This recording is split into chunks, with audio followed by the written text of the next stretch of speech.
Hello बच्चों, सभी को Radhe Radhe. Riddhi Siddhi physics coaching classes में आप सभी का बहुत बहुत स्वागत है। और आज के इस वीडियो में हम बात करेंगे प्रिज्म से अपवर्तन का समीकरण या प्रिज्म के पदार्थ के अपवर्तनांक का सूत्र स्थापित करना। जिन विद्यार्थियों ने पिछले वीडियो नहीं देखे हैं वो जाकर देख ले। हम कक्षा 12 भौतिक विज्ञान और एमपी टेट वर्ग 2 का जो न्यू सिलेबस है उसमें साइंस की हम फिजिक्स की बात कर रहे हैं। तो आइए स्टार्ट करते हैं। और आज का टॉपिक रहेगा प्रिज्म से अपवर्तन और प्रिज्म के पदार्थ का अपवर्तनांक का सूत्र स्थापित करना। तो आइए स्टार्ट करते हैं। ठीक, सबसे पहले हम रे डायग्राम बनाएंगे, किरण चित्र। तो हमने हेडिंग डाल दिया किरण चित्र, और किरण चित्र को आप ध्यान से समझिएगा।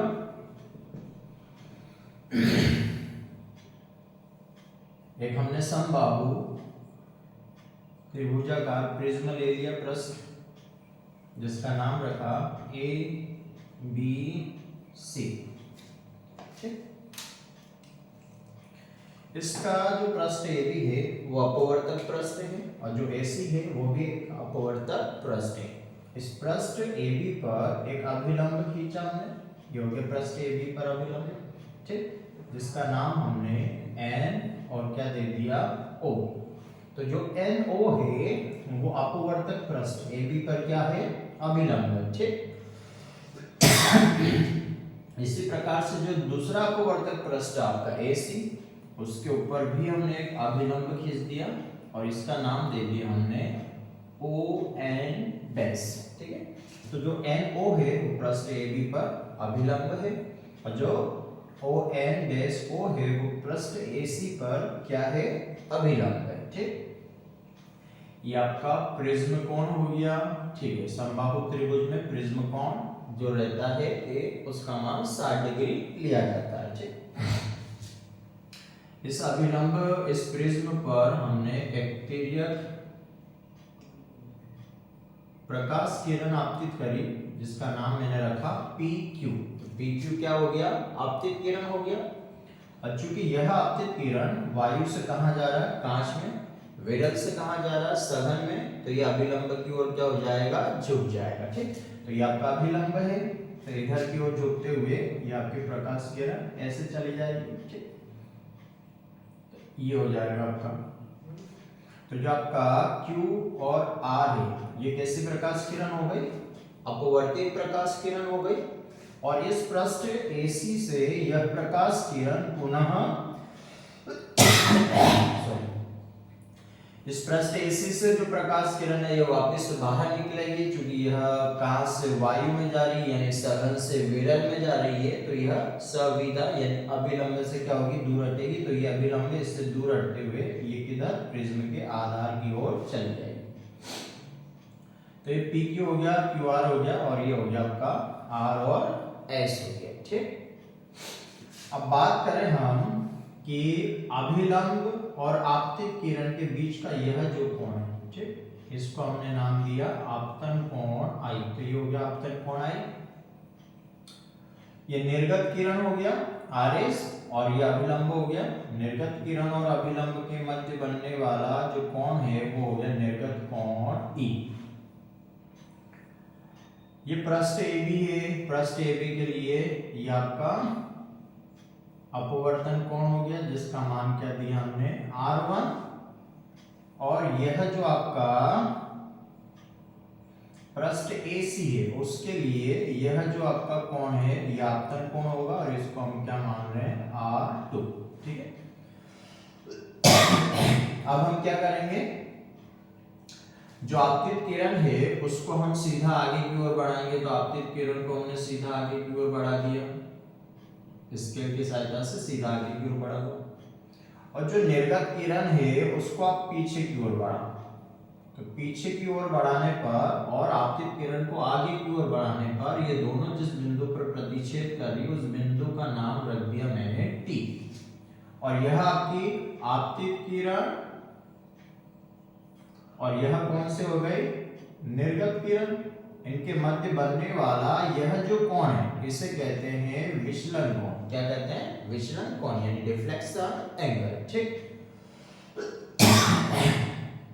तो इस तरह से यह आपका प्रिज्म का किरण चित्र तैयार हो जाएगा।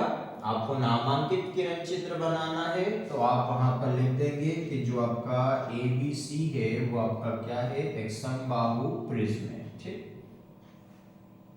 उसके बाद जो आपका NO है तथा जो आपका NO है वो क्या हो गया, अभिलंब हो गया।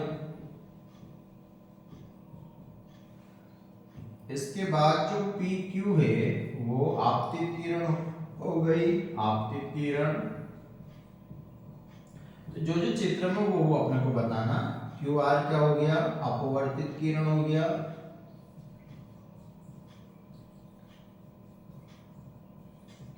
यानी ये इंसिडेंट रे हो गया, ये आपका रिफ्रैक्शन रिफ्रैक्टेड रे हो गया, और ये आपका निर्गत किरण हो जाएगा RS। ठीक है, ये आपका हो गया निर्गत किरण।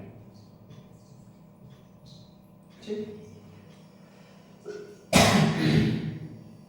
इसके बाद फिर इसमें I क्या हो जाएगा, आपका आपतन कोण हो जाएगा। तो इसके बारे में आप लिख देना, I आपतन कोण हो गया, E निर्गत कोण हो गया, और R1 और R2 जो है वो आपके अपवर्तन कोण हो जाएंगे। और स्पेशली अगर हम पृष्ठ AB के लिए बात करें तो AB अपवर्तक पृष्ठ के लिए I आपतन कोण हो गया, R1 अपवर्तन कोण हो गया, और पृष्ठ AC के लिए R2 आपतन कोण हुआ, और E क्या हो गया, अपवर्तन कोण हो गया। ठीक, तो इस प्रकार से हमारा किरण चित्र क्या हो गया, कंप्लीट हो गया। और डेल क्या है, तो डेल के बारे में बता देना। जो आपका डेल है वो आपका क्या रहेगा, विचलन कोण रहेगा।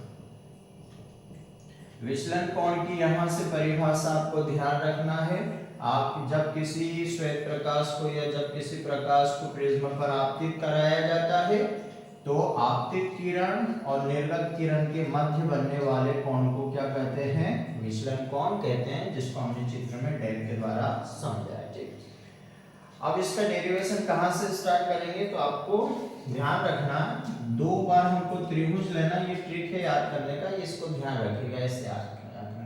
2 बार त्रिभुज लेना है, एक बार क्या लेंगे हम, चतुर्भुज, और एक न्यूनतम विचलन की स्थिति, न्यूनतम विचलन की स्थिति। ठीक, तो सबसे पहला हम त्रिभुज लेते हैं, तो सबसे पहला वाला त्रिभुज आप ये वाला देखिएगा, ये जो त्रिभुज है सबसे पहला वाला ये,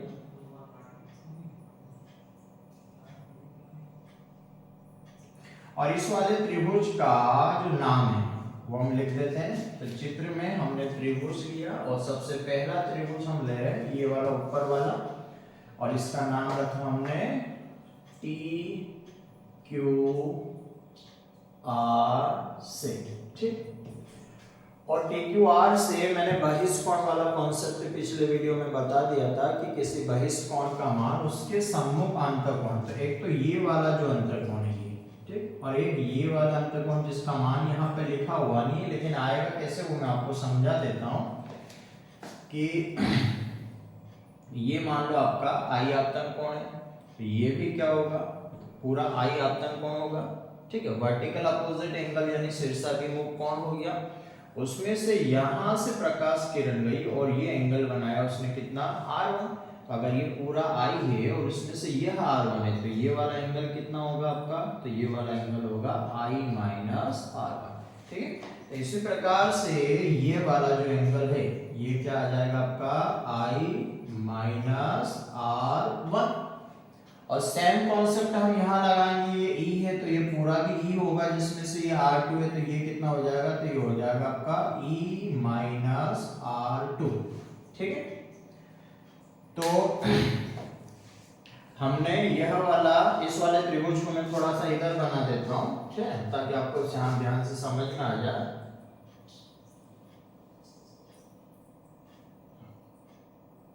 यह वाला आपका डेल और यहाँ पर है आपका I माइनस R1, और यहाँ हम जो हमने कोण निकाला वो आपका E माइनस क्या है, R2।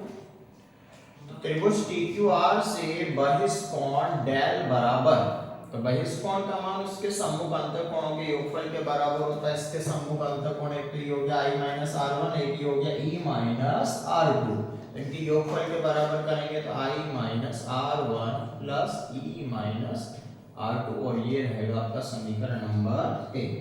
ठीक है, तो पहला एक त्रिभुज हो गया। हमको कितने त्रिभुज लेना है? 2 त्रिभुज लेना, जिसमें से एक ले लिया। इसके जस्ट एक नीचे वाला ये वाला त्रिभुज आप देखिएगा, ठीक, तो इसका नाम हमने दिया त्रिभुज क्यू ओ आर से। ये वाला त्रिभुज लिया हमने क्यू आर, ये वाला आपका क्यू ओ और आर, ये वाला, ठीक। और इस वाले त्रिभुज से हमने फिर क्या किया कि हमने कॉन्सेप्ट लगाया अंतःकोण वाला, त्रिभुज के तीनों अंतःकोणों का योगफल। तो देखो यहाँ पर कितना है R1, यहाँ पे कुछ थी तो एंगल O मान लिया, और ये कितना हो गया R2। तो R1 plus angle O plus R2, और तीनों का योगफल कितना हो गया 180 डिग्री, ठीक। यहाँ से एंगल O निकालेंगे तो एंगल O बराबर 180 डिग्री, और ये उधर जाएगा माइनस का R1 और माइनस का R2, इक्वेशन नंबर 6। इस प्रकार से दूसरे त्रिभुज से हमने समीकरण नंबर 2 निकाल लिया।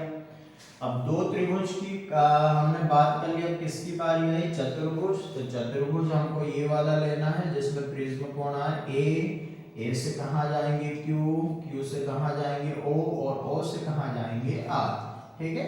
मतलब ये वाला हमारा चतुर्भुज रहेगा, A से Q से O से R, और वापस हम कहाँ पहुंच जाएंगे ये, ठीक। तो मैंने नाम लिखा चतुर्भुज, और क्या है A से Q से O और O से R से। और चतुर्भुज के चारों कोणों का योगफल कितना होता है? 360 डिग्री। तो एक एंगल हो गया यहाँ पर एंगल A प्लस दूसरा क्या हो गया एंगल Q, प्लस एक और कौन सा हो गया एंगल O, और प्लस एक और कौन सा हो गया आपका एंगल R। वो चारों का योगफल कितना हुआ 360 डिग्री, ठीक। एंगल ये आपका प्रिज्म कोण होता है, जिसको हम यहाँ पर किसके द्वारा रिप्रेजेंट कर रहे हैं? A के द्वारा। तो ये हो गया प्लस एंगल Q। अब एंगल Q को आप ध्यान से देखिएगा, ये वाला एंगल। तो जो एंगल Q है वो आपका ये वाला एंगल है। जैसे ये आपका पृष्ठ हो गया A और B, और ये आपने खींच दिया अभिलंब, तो ये हो गया आपका Q। तो ये वाला एंगल चाहिए, ये एंगल Q। तो चूंकि अभिलंब है तो ये कितना होगा 90, ये भी कितना हो गया 90, ये भी कितना हो गया 90, और ये भी कितना हो गया 90। तो एंगल Q कितना हुआ 90।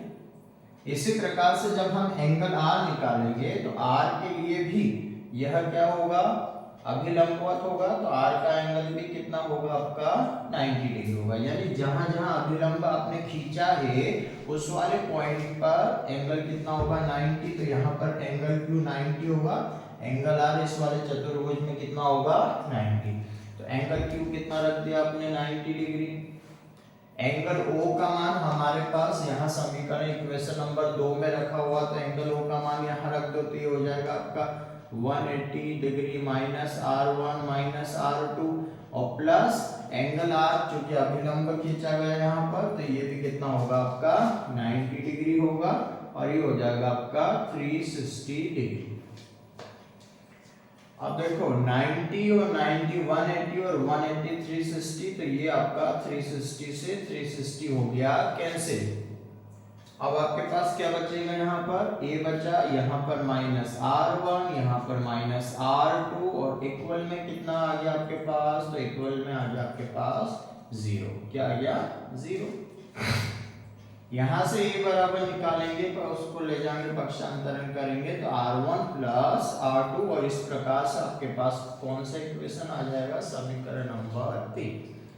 तो पहले त्रिभुज में हमने बहिष्कोण वाला कॉन्सेप्ट लगाया और वहां से डेल इक्वेशन नंबर फर्स्ट ले लिया। दूसरे में तीनों अंतःकोणों का योगफल कितना होता है 180 डिग्री, वो हो गया। फिर दो त्रिभुज के बाद एक चतुर्भुज लिया AQOR, और चारों कोणों का योग कितना 360 डिग्री हुआ।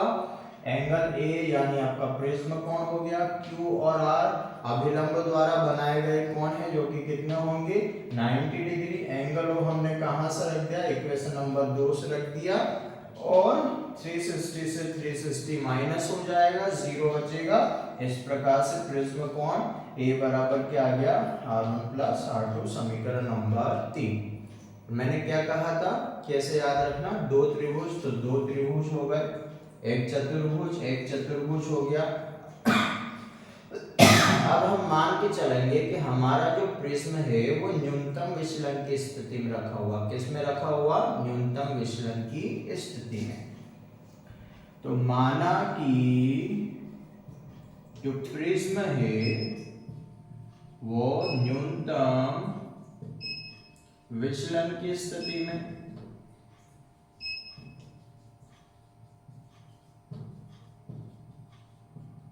अब यहां से हमने क्या माना कि जो आपका प्रिज्म है वो न्यूनतम विचलन की स्थिति में, यहां से एक अच्छा सा क्वेश्चन बनता हुआ आपको ध्यान रखना है कि न्यूनतम विचलन की स्थिति में कि कौन सा कोण किस कोण के बराबर होता है, जो अपवर्तित प्रकाश किरण होती है वो कौन सी भुजा के समांतर होती है। तो ये आपको ध्यान रखना है, जो मैं आपको बताने जा रहा हूँ। हम मान लेते हैं कि हमारा जो प्रिज्म है वो न्यूनतम विचलन दर्शाने की स्थिति में रखा हुआ है।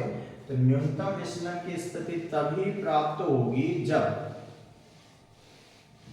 कब प्राप्त होगी, तो पहली बात आपको ध्यान रखना, जब आपका विचलन कोण क्या हो जाएगा, न्यूनतम विचलन हो जाएगा,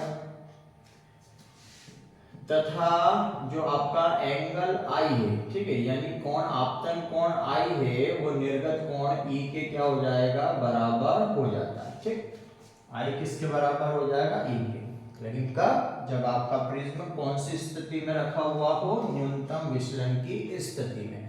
तो न्यूनतम विचलन की स्थिति में जो विचलन कोण रहेगा उसको न्यूनतम विचलन कोण कहेंगे, जिसको हमने काय से दर्शाया, डेल m से। आपतन कोण निर्गत कोण के क्या हो जाएगा, बराबर, और जब आपतन कोण निर्गत कोण के बराबर हो जाएगा तो यह जो R1 है यह R2 के क्या हो जाएगा, बराबर हो जाएगा। और R1 R2 दोनों ही बराबर है, तो दोनों को हमने क्या मान लिया, R मान लिया। ठीक है, न्यूनतम विचलन की स्थिति में यह जो आपतन कोण है यह निर्गत कोण के क्या होगा, बराबर होगा, और इन दोनों के बराबर होने से यह R1 और R2 भी क्या हो जाएगा, बराबर हो जाएगा। ठीक है, और तीसरी बात ध्यान रखिएगा, अगर आपका प्रिज्म न्यूनतम विचलन की स्थिति में रखा हुआ है तो यह जो अपवर्तित प्रकाश किरण है यह प्रिज्म के आधार के क्या हो जाती है, समांतर हो जाती है। ठीक है, तो अगर आपसे पूछा जाए कि न्यूनतम विचलन की स्थिति में जो अपवर्तित प्रकाश किरण है वह कौन सी भुजा के समांतर होगी, तो आप कहोगे प्रिज्म के आधार के क्या हो जाती है, समांतर हो जाती है, ये दोनों समांतर हो गए। ठीक, तो इस तरह से हमने न्यूनतम विचलन की स्थिति लगा ली। अब यहां से हम क्या करेंगे, समीकरण नंबर 3 लेंगे। तो समीकरण 3 से, अब देखो बेटा समीकरण 3 में a बराबर क्या दिया हुआ, R1 प्लस R2। तो यहाँ पर a बराबर R1 और R2 दोनों ही किसके इक्वल है, R। तो हमने लिखा R1 की जगह R और R2 की जगह क्या लिख दिया, यहाँ पर R लिख दिया। ठीक,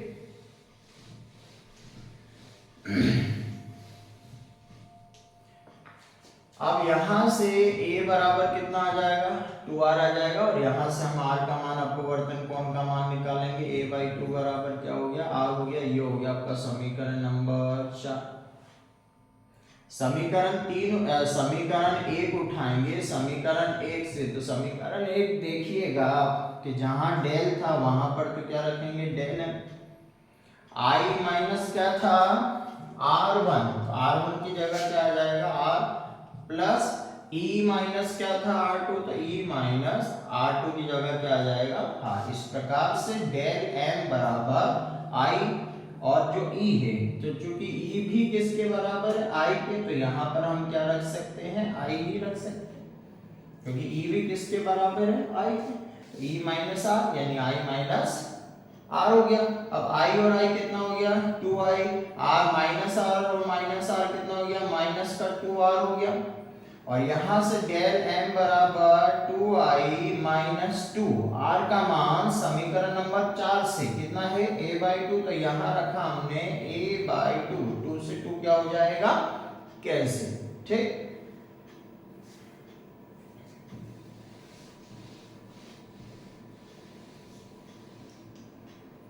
अब 2 से 2 कैंसिल होने के बाद आपके पास क्या बचेगा, डेल m बराबर ये बचेगा आपके पास 2i और ये हो जाएगा माइनस का a। अब यहाँ से अपने को i का मान निकालना है, a को पक्षांतरण करके इधर लेके आओ, डेल m प्लस का क्या हो गया a बराबर कितना बचा आपके पास 2i और यहाँ से i का मान निकालेंगे तो डेल m प्लस a बटे में 2 और ये हो जाएगा आपका i। इस तरह से हमने आपतन कोण i का मान निकाल लिया और अपवर्तन कोण r का मान निकाल लिया, ठीक। और ये हो जाएगा आपका समीकरण नंबर 5, ठीक। अब हमको निकालना क्या है कि प्रिज्म जिस पदार्थ से बना हुआ उस पदार्थ का अपवर्तनांक, ठीक है। तो प्रिज्म के दोनों तरफ वायु निर्वात भरा हुआ है, ये मान के चल रहे हैं हम, और हमने लगाया प्रिज्म स्नेल का नियम। तो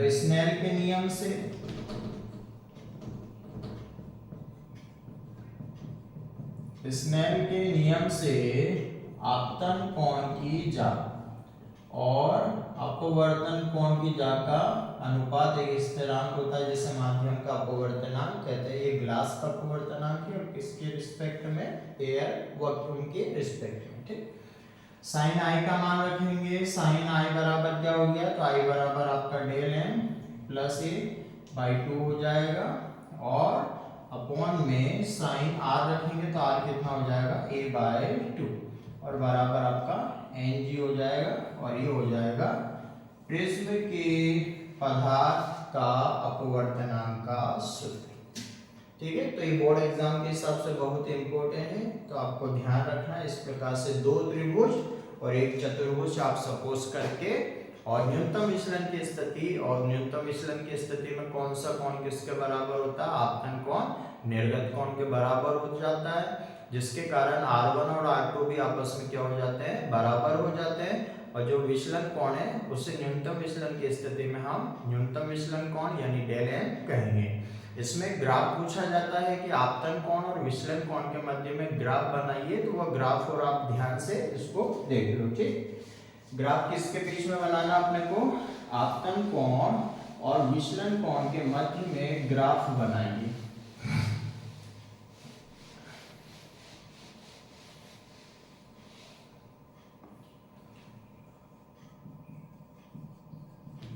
आपतन कोण तथा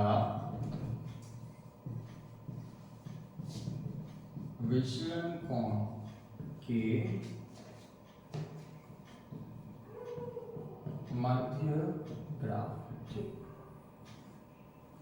हमने x y तल ले लिया और यहां पर हमने आपतन कोण ले लिया i, वो भी काय में, डिग्री में, और यहां पर हमने विचलन कोण ले लिया, विचलन कोण यानी डेल, वो भी काय में, डिग्री।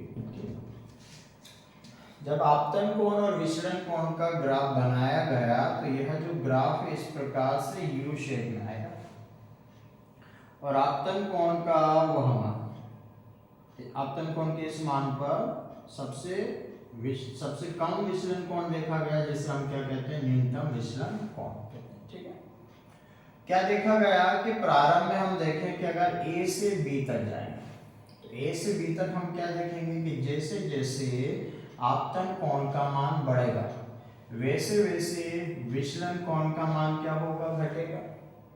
आपतन कोण के एक विशिष्ट मान पर विचलन कोण का मान सबसे कम प्राप्त होगा जिसे हम कहेंगे न्यूनतम विचलन कोण। क्या कहेंगे इसे हम, न्यूनतम विचलन कोण कहेंगे।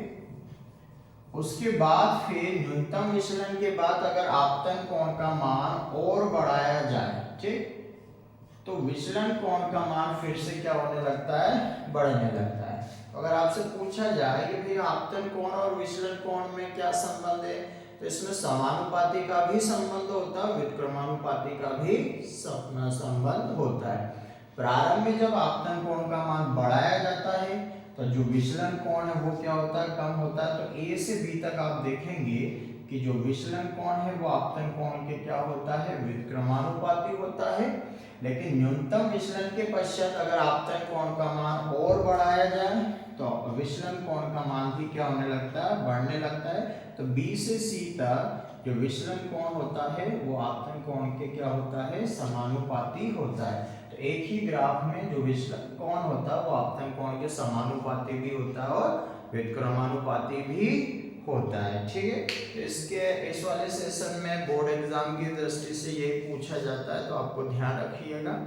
प्रिज्म के पदार्थ के लिए अपवर्तनांक का सूत्र स्थापित कीजिए, इस पर आधारित सवाल आते हैं। ठीक है, और इसमें ये जो ग्राफ है ये 1 नंबर में पूछा जाता है, तो इस वाले ग्राफ को आप ध्यान से याद रखिएगा। ठीक है, इस वाले सेशन में इतना ही बहुत है। अगले वीडियो में मैं आपके लिए सूक्ष्मदर्शी यानी माइक्रोस्कोप लेके आऊंगा, जो कि 2 प्रकार के होते हैं। उनके बारे में जितने भी ऑब्जेक्टिव क्वेश्चन है वो हम पढ़ेंगे। ठीक है, तो पढ़ते रहिए क्योंकि समय बहुत कम है। ठीक है, आपको कोई डाउट हो तो आप कमेंट्स करिएगा, कुछ नहीं समझ में आया तो आप कमेंट्स करिएगा, और आपके लिए इतने मेहनत कर रहा हूँ मैं। ठीक है, तो आप भी लाइक करिएगा वीडियो, ताकि मुझे भी पता चले कि आपको वीडियो अच्छे पसंद आ रहे हैं। ठीक है, तो मैं भी और उत्सुकता से और अच्छे खुश होकर आपके लिए और मेहनत करके अच्छे वीडियो लेके आऊँ और अच्छे तरीके से आपको फिजिक्स समझाऊँ। तो जिन विद्यार्थियों ने मेरा चैनल सब्सक्राइब नहीं किया है वो सब्सक्राइब कर दे, ताकि आपको अपडेट की जानकारी मिलती रहे। आज के लिए इतना ही बहुत है, मिलते हैं कल फिर वीडियो में। तब तक के लिए शुभ रात्रि, राधे राधे।